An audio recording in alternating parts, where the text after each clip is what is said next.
শুনেন, পৃথিবীটাকে যদি ভোগ করতে চান, আন্তরিক শান্তি যদি আপনি পেতে চান, বেশি বেশি ইস্তেগফার করবেন।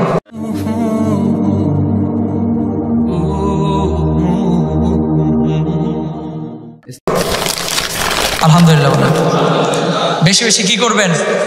আস্তাগফিরুল্লাহ, আস্তাগফিরুল্লাহ, আস্তাগফিরুল্লাহ।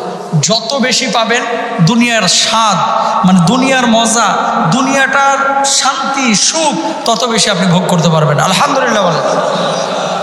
হালালের মধ্যে শান্তি আছে, হারামের মধ্যে শান্তি নাই। প্রিয় ভাইরা আমার, আল্লাহ রাসূল সাল্লাল্লাহু আলাইহি ওয়াসাল্লাম ইস্তিগফার যারা করে 17টা উপকারের কথা বলেছেন। কয়টা?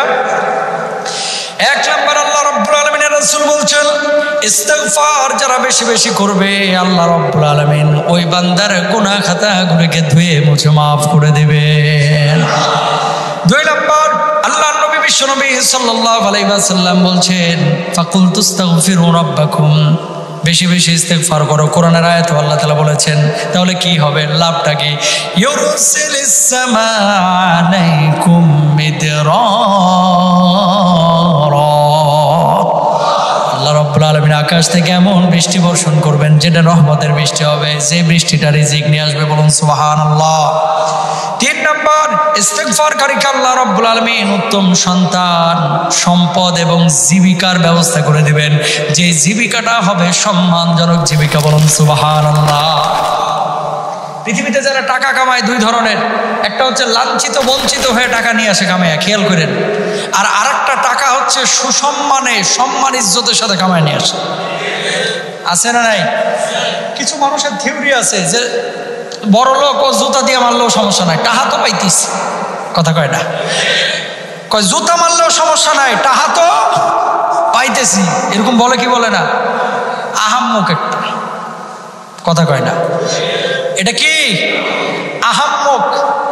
যেখানে ব্যক্তি স্বাধীনতা নাই, যেখানে সম্মান ইজ্জত নাই, যেই বস কথায় কথায় মৃত বাপ মা তুলে গালি দেয়, এরকম বস বাংলার জমিনে আছে না নাই? ওর চাকরিটারে এই টিস্যু পেপারের মতো মানে দুমড়ায়া ওর অফিসের ডাস্টবিনে ফেলে আসবে যারা এরকম মুখ খারাপ করে গালমন্দ করে। ঠিক কিনা বলেন? রিক্সা চালায় খাবেন, তারপরেও মান সম্মান লুণ্ঠিত হতে দিবেন। মনে রাখবেন, প্রত্যেক রিক্সাওয়ালা সে তার রাজ্যে রাজা। কথা কয় না? আপনি আপনার রাজ্যে কি? আপনার ব্যক্তিত্ব আছে, আপনার সম্মান আছে, আপনার পার্সোনালিটি আছে, আপনার ইজ্জত আছে। টাকার পেছনে ছুটে এমন ভাবে নিজের ইজ্জত সম্মান লুণ্ঠিত হতে দেওয়া যাবে না যে 25,000 তো পাচ্ছি, 2টা জুতার বাড়ি খাইলে খাইলাম। আপনিও আহাম্মক।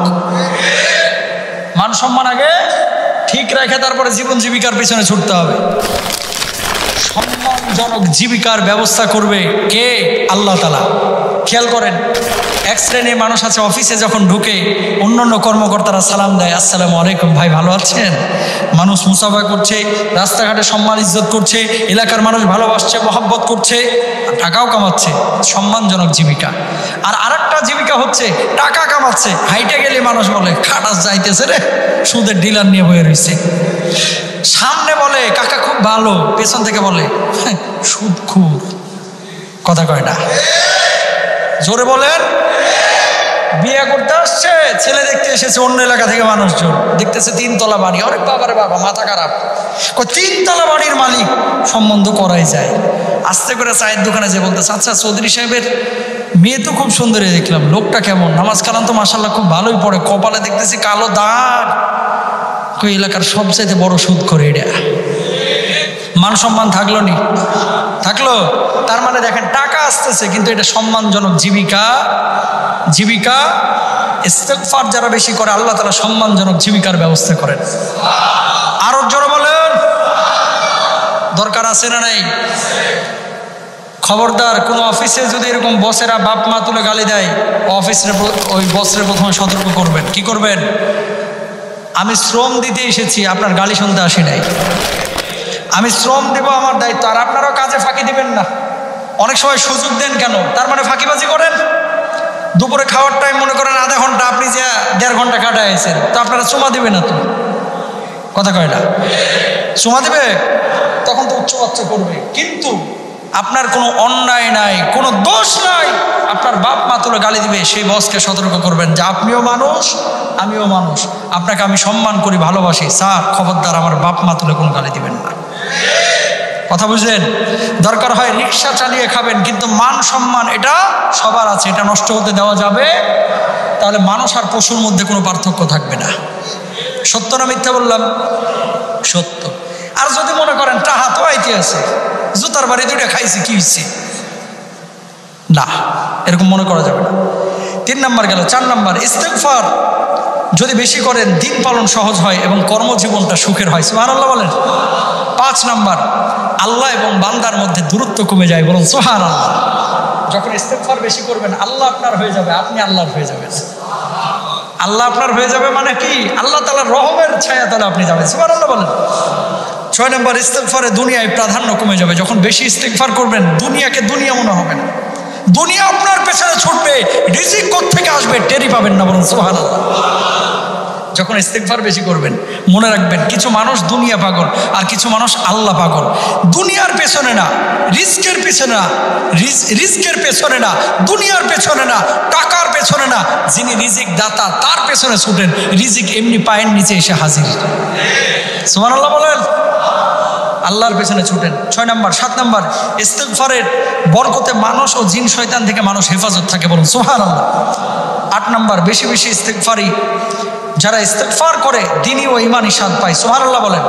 9 নম্বর, ইস্তেগফারে আল্লাহর ভালোবাসা অর্জিত হয়। 10 নম্বর, ইস্তেগফারের বিচক্ষণতা ও বিশ্বাস বৃদ্ধি পায়। 11 নম্বর, ইস্তেগফারে দুশ্চিন্তা ও পেরেশানি দূর হয়ে যায়। 12 নম্বর, ইস্তেগফারের কারণে অভাব এবং বেকারত্ব আল্লাহ সুবহানাহু ওয়া তাআলা দূর করে দেন। এটা কোরআনের কথা। যে বেশি ইস্তেগফার করবে আর রিজিকের জিম্মাদার স্বয়ং আল্লাহ হয়ে যাবে। সুবহানাল্লাহ বলেন।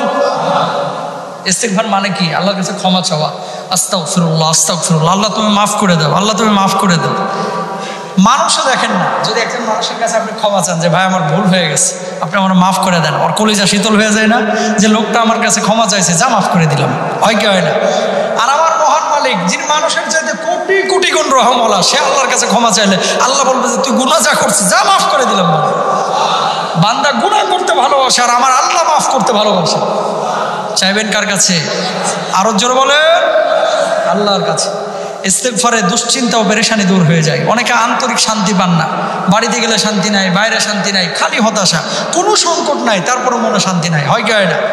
ইস্তেগফার করেন, আল্লাহ তাআলা সেই দুশ্চিন্তা দূরীভূত করে দেবেন। 13 নম্বর, ইস্তেগফার করলে মহান আল্লাহ তাআলা আনন্দিত হন। ইস্তেগফারকারীর মৃত্যুর সময় ফেরেশতারা তার জন্য সুসংবাদ নিয়ে আসে, বলেন সুবহানাল্লাহ। ইস্তেগফারকারী হাসরের ময়দানে কঠিন মুহূর্তে আল্লাহর আরশের নিচে ছায়া পায়। সুবহানাল্লাহ বলেন। 16 নম্বর, কিয়ামতের দিন মানুষ যখন অস্থির থাকবে, ইস্তেগফারকারী তখন ডানপন্থী মুত্তাকিদের দলে থাকবে এবং মুচকি মুচকি হাসবে, কোনো চিন্তা নাই। 17 নম্বর, ইস্তেগফার মানুষকে মন্দ কাজ থেকে বিরত রাখে। আল্লাহু আকবার বলেন। বেশি বেশি ইস্তেগফার করব, তাহলে আল্লাহ তাআলা আমাদেরকেও জান্নাতি হিসেবে কবুল করবেন ইনশাআল্লাহ। যা কিছু বুঝলাম, যা কিছু বললাম, আপনাকে আমাকে আল্লাহ তাআলা সবাইকে আমল করার তৌফিক দান করুন। হাযা মা ইনদি ওয়াল ইলমু ইনদাল্লাহ। আসসালামু আলাইকুম ওয়া রাহমাতুল্লাহি ওয়া বারাকাতুহু।